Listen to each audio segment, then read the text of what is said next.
যে সূরা হাশরের মাগরিবের পরে 3 আয়াত পড়তে দেরি 70,000 ফেরেশতা ফজর পর্যন্ত তোমার জন্য কাঁদতে দেরি করে না। সত্য তো? হ্যাঁ সত্য। ফজরের পরে আবার 70,000। কোন বিমারীকে, অসুস্থ ব্যক্তিকে সোয়াবের নিয়তে দেখতে যাইতে দেরি 70,000 ফেরেশতা পরের দিন ওই সময় পর্যন্ত দোয়া করতে দেরি করে না। ফেরেশতা পর্যন্ত আমাদের অধীন। মসজিদে যতক্ষণ বসা থাকে এক ফেরেশতা ডাইনে বসা চোখের পানি জড়াইতে থাকে, আল্লাহুম্মা গফিরলা, আল্লাহ আরে মাফ করে দেন না। আল্লাহ বলে তোরা তো আইলো গেল কি, আপনার ঘরেই তো বের হইছে। আমাকে জিজ্ঞাসা করেন কেন তোর দিলে এত ব্যথা কেন? আপনার ঘরেই তো বের হইছে। বন্দা তো আপনারই সৃষ্টির সেরা, তো আপনিই বানাইছেন। ও যদিও না কান্দে তো আমি ওর পক্ষ হয়ে একটু কান্দতেছি, অসুবিধা কি? আরেকজন বলে আল্লাহুম্মা আরহাম আলাইহি, আল্লাহর উপরে দয়া করেন না। আপনার ঘরে বসে রইল, তারপরে যদি দয়া না করেন তো বাজারে গেলে করবেন, ওটা তো দয়ার জায়গাই না। কি করে না না করে না দোয়া? যতক্ষণ মসজিদে বসে থাকে আরেকজন নামাজের সোয়াব লিখতে থাকে। আল্লাহ বলে ঘুমায় তো রইল, তুই নামাজের সোয়াব লেখোস না কেন? ঘুমাইলো তো আপনার বাড়িতেই ঘুমাইছে, আর কোথায় ঘুমাইছে? সোয়াব লিখবো না তো লিখবো না কেন? এটাও ফেরেশতা চালায়। আপনি ভাবেন শ্বাস প্রশ্বাস এমনি নেন? কন্ট্রোল রুম আছে, কন্ট্রোল রুম। হ্যাঁ, হাবায়েক ফি আখবারিল মালায়েক কিতাবে আছে, জালালউদ্দিন সুয়ুতি রহমাতুল্লাহ আলাইহি লেখা। যখন শ্বাস নেই তো ফেরেশতা বলে আল্লাহ আমসিকা ওয়াতরুক, বন্ধ করে দিব না খোলা রাখবো? আল্লাহ 1,60,000 বার মেসেজ থ্রো করে, অটো উতরুক আলী আবদি আজাল, খোলা রাখ, সীমা রেখা দেওয়া আছে। যেদিন সীমা রেখায় আসবে ওই দিন বলবো টানবো তো আর ছাড়তে দিবি না, ছাড়বো তো আর টানতে দিবি না। বিনা দ্বিধায় 1,60,000 বার শ্বাস প্রশ্বাস নিতেছি। আসেন একটু ভাবি। সুর তো আমার কাছে নাই যে আমি আপনাদেরকে পাগল করব। এরকমই ডোলের মতো আওয়াজ যদি দিলে গাথে। আসেন একটু ভাবি যে আল্লাহ চিনে কিনা, আল্লাহর কাছে পরিচয় পরিচিতির বৃত্ত কি। দুনিয়ায় তো পরিচয় পরিচিতির অর্জন করার হাজারো পন্থা আছে, হাজারো তরিকা আছে, হাজারো ভাবে মানুষ পরিচিত হইতে পারে। কিন্তু আল্লাহর কাছে পরিচিত হব কি দ্বারা? আল্লাহ আমাকে চিনবেন কিভাবে? এটাকেই নিয়ে মুহাম্মদুর রাসূলুল্লাহ সাল্লাল্লাহু আলাইহি ওয়াসাল্লাম আসছেন। যদিও আল্লাহর দাবি ছিল আমার কাছে পরিচিত হইতে হইলে আমাকে মানতে হবে, আতিউল্লাহ। আল্লাহর দাবি ছিল আমাকে মানো, আমাকে মানলেই আমার কাছে পরিচিত হবে, আমাকে মানলেই আমার কাছে দামি হবে, অন্যথায় কোনো দ্বিতীয় পন্থা নাই।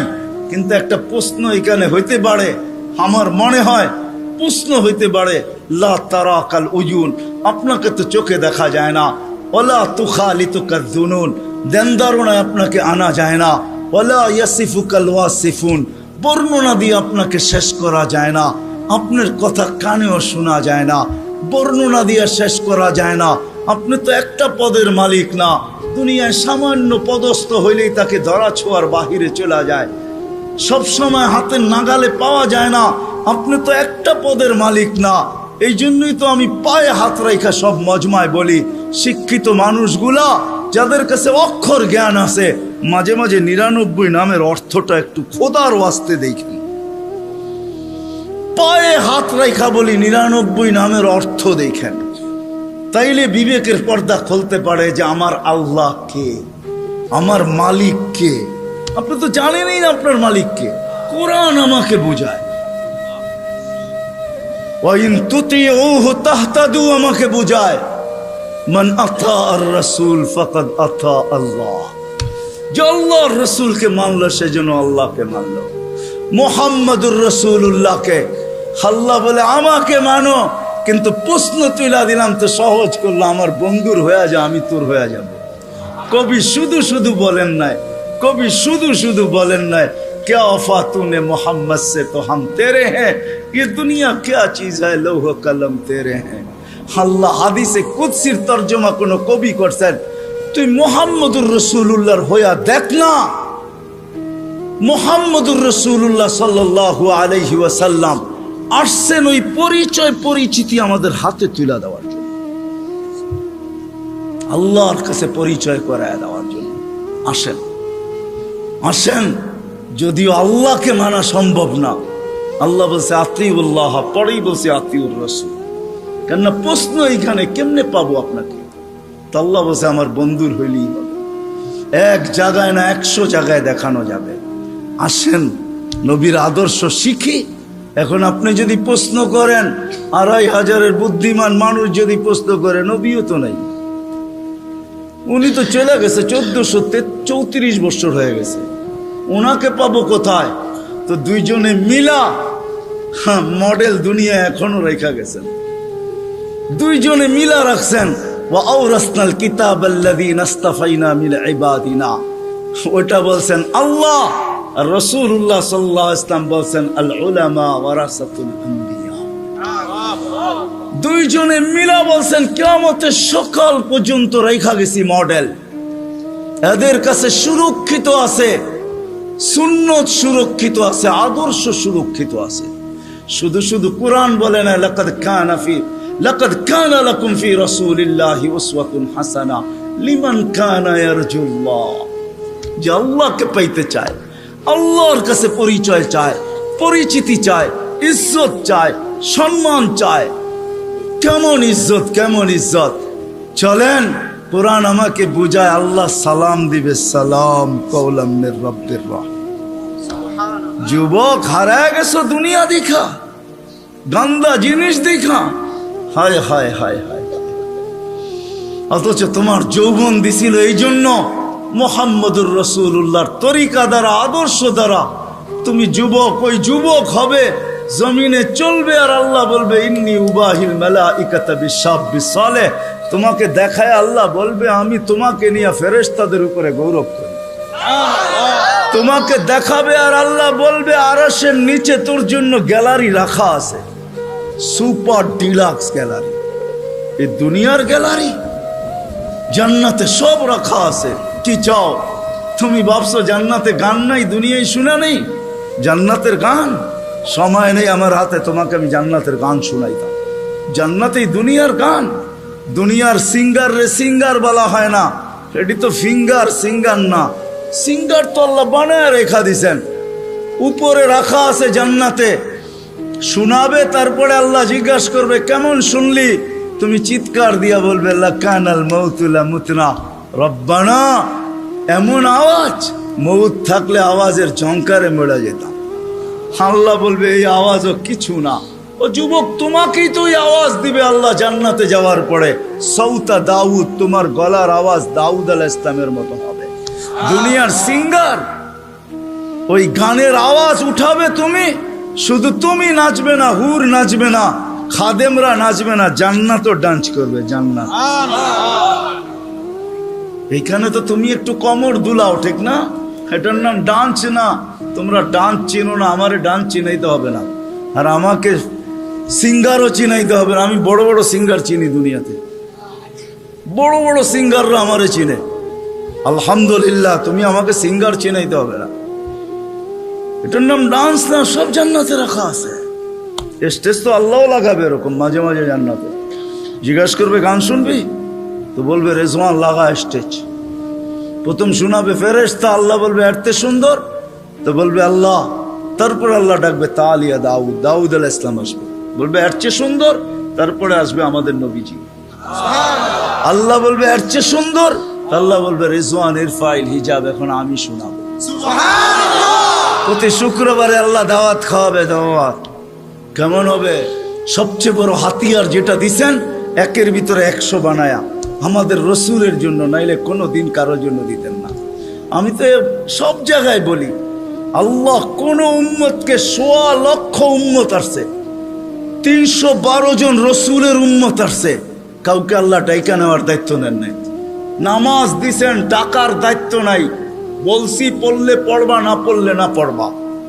কিন্তু আমাদের নবীজির কারণে আল্লাহ আমাদেরকে ডাকার দায়িত্ব নিছেন। 5 ওয়াক্ত নিজে ডাকে, বন্ধুর দিলকে শান্ত করার জন্য। আমার মনে হয় বন্ধুর দিলকে শান্ত করার জন্য। কেননা মুসা আলাইহিস সালাম 5 ওয়াক্ত মানতে পারতেছিলেন না, আমি এর চেয়ে অভিজ্ঞ আপনি? আমি 2 ওয়াক্ত পড়াইতে পারি না, 5 ওয়াক্ত আপনার উম্মত পড়বে না, আবার যান কমায় নিয়ে আসেন।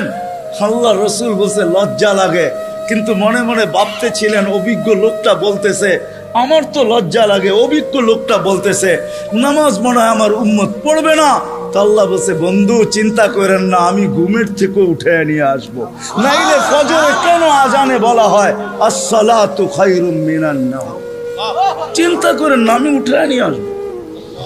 1-এর ভিতরে 100 দিয়া দিছেন। আসেন 2টা অঙ্গীকার করি আজকে যে আল্লাহ রসুলের আদর্শ একটা হইলেও আমার জীবনের সঙ্গী বানাবো। রাগ হয়ে যাবেন বললে? হ্যাঁ, আমি তো বলি এই উম্মতকে দাড়ি দিছিলেন জান্নাতে যাওয়ার জন্য, ক্লিন শেপের জন্য না। পায়ে হাত রাখিয়া দাড়ি দিছিলেন জান্নাতে যাওয়ার জন্য। জান্নাতটা নবীর সুন্নত। কার? কার? আর যদি সাদা বানাইতে পারেন তাহলে তো কোনো কথাই নেই, কথাই নেই। নাহলে ওলামা কোত্থেকে বলে মুহাদ্দিসে কাবির মারা গেছে, আল্লাহ জিজ্ঞাসা করছে বুড়া কি নিয়ে আসছো? কয় কিচ্ছু নিয়ে আসি নাই। কয় খালি হাতে? কয় না। তাহলে কি নিয়ে আসছো? কয় সাদা দাড়ি। না শোনেন না ওস্তাদদের থেকে? আল্লাহ জিজ্ঞাসা করতেছে সাদা দাড়ি মানি? কয় কেন আপনি জিবরিলকে বলেন নাই? জিবরিল আলাইহিস সালাম আমাদের নবীজিকে বলেন নাই? নবীজি ও আবু হুরায়রাকে বলেন নাই? আবু হুরায়রা অমুককে বলেন না, অমুকে অমুককে বলেন না, উনি আমাকে বলে নাই? সনদ শুনাইতেছেন, আপনি নাকি সাদা দাড়ি দেখলে লজ্জা পান। আল্লাহ আয়েশা দিয়া বলছে সবাই সত্য বলছে, আমিও সত্য বলছি, মাফ করে দিলাম। যাও, আমি তো বলি দাড়ি দিছে জান্নাতে যাওয়ার জন্য, ক্লিন শেপের জন্য না। দাড়ি ক্লিন শেপ করলেই আপনি ইয়ং হবেন। রাগ হয় না, পায়ে হাত লাগে, রাগ হয় না। আপনারা আমাদের এই পোশাকের উপরে আঙ্গুল উঠাইতে পারেন, কিন্তু আমি সারা দুনিয়া ঘুরা বলি আজ পর্যন্ত কেউ আঙ্গুল উঠা নাই প্রশংসা করা ছাড়া। আমার সমাজ আঙ্গুল উঠাইতে পারে, রিক্সাওয়ালা পর্যন্ত কাঠমোল্লা বলতে পারে, এই পোশাককে আজ পর্যন্ত কেউ আঙ্গুল উঠায়।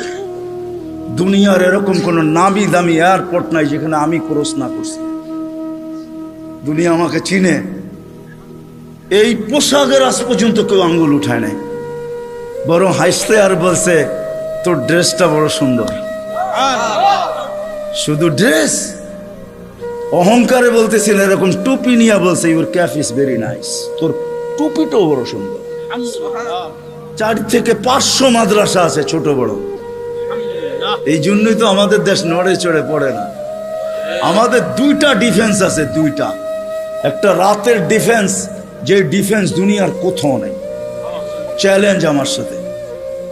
রাতের ডিফেন্স বোঝেন? 30,000-এর উপরে হেফজোখানা আছে, যেটা রাতের ডিফেন্স। যারা 4টার সময় ওঠে, আপনি জানেন না ওই ডিফেন্স কত বড় ডিফেন্স। নিজামুল মাওলারে জিজ্ঞাসা করে দেখেন, অনেক পিছিয়ে আপনাকে চলে যেতে হবে। নিজামুল মাওলা যখন মাদ্রাসা বানাইতেছিল, তখন বাদশাকে বলতেছিল, কেউ বুঝাইতেছিল এত মাদ্রাসা কেন বানায়? তো বলছে বাদশাহ, দেশের জন্য 2টা ডিফেন্স লাগে, একটা দিনের একটা রাত্রের। দিনেরটা তো আপনি বানায়া ফেলছেন, সর্বলাইনের ডিফেন্স আছে, আমি রাত্রেরটা বানাইতেছি। আমিও বলি এই জন্য, গত সোমবারের আগের সোমবারে ইন্দোনেশিয়ায় ভূমিকম্প আসছে 5.5 সুমাত্রায়। দেখেন কয়জন লোক মারা গেছে, এখন নেটে সার্চ দিলে পাবেন। 48 জন জায়গায় মারা গেছে। কতগুলো বাড়ি বিধ্বস্ত হয়েছে। বাংলাদেশে 5-6 বছর আগে 7.8 ভূমিকম্প আসছে। নেটে সার্চ দিয়া দেখেন আপনি দুনিয়ার কোন দেশে 7.8 ভূমিকম্প আসছে আর কোনো বিপর্যয় হয় নাই। চ্যালেঞ্জ, দুনিয়া যদি আমাকে দেখাইতে পারে, আপনার জুতা আমার গাল। বাংলাদেশ দেখাইতে পারবে 7.8 ভূমিকম্প আসছে 5-6 বছর আগে। 31st নাইটের পরের দিন রাত্র 5:05 শুধু একজন মারা গেছে, তাও লাভ, বিল্ডিং থেকে লাভ দেওয়ার কারণে, কিচ্ছু হয় নাই। 10 নম্বর মহাবিপদ সংকেত আসছে আমাদের দেশে, কিচ্ছু হয় না, কয়েকটা কলা গাছ পড়ছে। আমি ঢাকায় বৈশা বলতেছি না, ওই রাত্রে আমি পাথরঘাটা ছিলাম, পাথরঘাটা, যেইখান দিয়া বুলবুল ঢুকছে। আমাদের ইস্তেমা চলতেছিল, দুপুরে আমি বয়ান করে দোয়া করে শেষ করে দিছি। পাথরঘাটায় রাত্রে ফিরবো কি করে? আমি একদিন রাত্রে ছিলাম, 7-8টা টিন আমার মাথার উপরে ছিল, আমার সাথে 1-150 লোক ছিল। বুলবুলরে আমি আমার চোখে দেখছি, কিচ্ছু হয় না, একটা টিন একটু ব্যাকাও করতে পারে নাই। সকালে উল্টা দেখছি কয়েকটা কলা গাছ রাস্তায় রাস্তায় পড়ে আছে। এটা হলো ওই দেশ যেই দেশের ভিতরে রাত্রের ডিফেন্স 100-এ 100, 30,000-এর উপরে হেফজোখানা। 1-150 পাওয়া যাবে শুধু 2,500-এ। রাত্রে 2:30টার সময়, 3-4টার সময় মাদ্রাসার ছেলেরা ওঠে হেফজোখানা, আল্লাহর কালাম পড়ে। কালাম এক ডিফেন্স এই দেশের দিয়া। রাত্রে 4টার সময় ঘুমান, আপনি কোত্থেকে দেখবেন? আমার কথা সত্যায়িত হবে যদি চোখ অর্জন করতে পারেন আর 4টায় উঠা বাংলাদেশের আকাশ দেখতে পারেন। এই জন্যই বাংলাদেশে আসে বিপর্যয়, আসে ফুটবল। দেওয়ালে যেরকম বল বাড়ি খায়া ডাইনে বামে যায়, আমাদের জমিনের সাথে টাচ খায়া ডাইনে বামে চলে যায়, নড়ে চড়ে পড়ে না। আমার বিশ্বাস যতদিন এই পরিবেশ থাকবে কোনো বিপর্যয় এই দেশে হবে না। এ তো আমি বুকের উপরে হাত দিয়া বলি, দুনিয়া ঘুরা বলি। আমাদের রাতের ডিফেন্স 100% আছে। হাজারো আল্লাহওয়ালা এই দেশে আছে যারা রাত্রে মুসল্লায় পড়া পড়া চিৎকার দিতে থাকে, সবকো সোনে মে মজা, কিসি কো সোনে মে মজা, কিসি কো খানে মে, হমে মজা আতা হ্যায় তেরে আগে রোনে মে। এরা রাত্রে বিছনায় পড়া ঘুমায়। এই জন্য আসেন ওলামাদের থেকে শিখি। দুটা, একটা ওলামাদের থেকে শিখবো, আর একটা হলো 5 ওয়াক্ত নামাজ ছাড়বো না। রাজি? পাক্কা ওয়াদা? আল্লাহ রসুলের জিন্দগি শিখবেন তো? পাক্কা? নামাজ ছাড়বো না? পাক্কা? যদি হয় তাহলে হাত ভালো মতো উঠান, নাইলে উঠান না। আল্লাহ আমাদের নামাজের মুহতাজ না। নামান আল্লাহ আমাদেরকে আমল করার তৌফিক দান করেন।